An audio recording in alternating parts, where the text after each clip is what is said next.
What's up guys, Nax Tech here, and in this video I'm going to be checking out Franco's kernel for the Nexus 10. And before I start, I'm just going to show you my settings and show you that I have actually gone back to stock kernel. I did restore back to stock kernel, so I've got a stock ROM and stock kernel, but I am still rooted and the bootloader is still unlocked. So now I want to show you why this app is kind of cool. You can get it from the store for about £3 or £4. I'll put the link in the description if you like the look of it.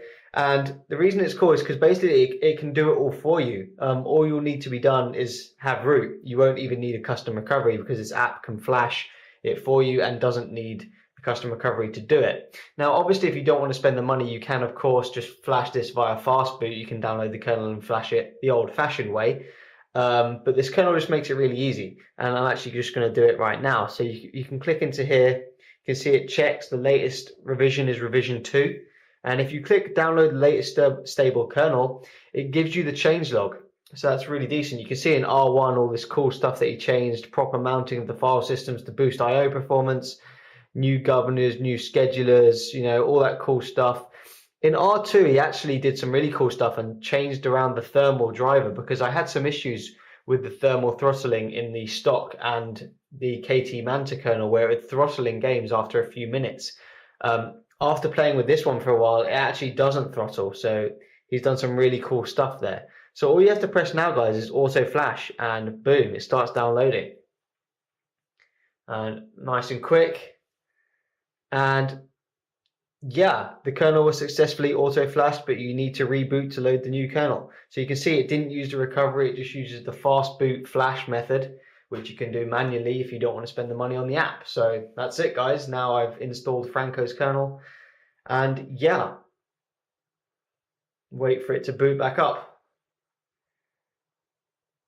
So I'm sure you're asking what the difference is between this kernel and the kernel that I've used before, the KT Manta kernel.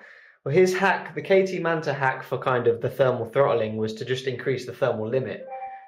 Franco actually did a lot more and changed some of the throttling frequencies and stuff like that, and it has made a big difference.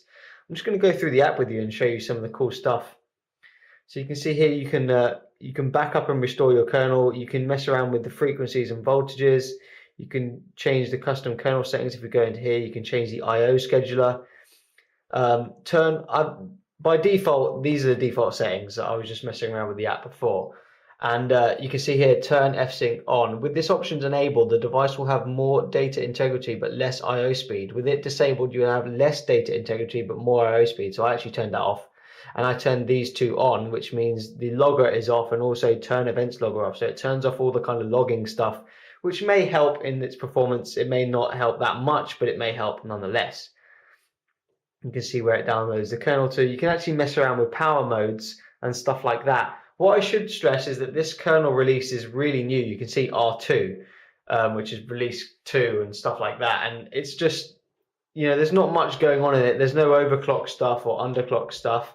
You can mess around with frequencies and things like that, but the kernel is really in its infancy. So take in mind that it's going to change a lot a bit later on, but I've been really impressed. I mean, it's pretty much a stock kernel with a few enhancements, and it's nice, guys. It's really quick. I've got to say, I think it is a little bit quicker than the KT Manta kernel.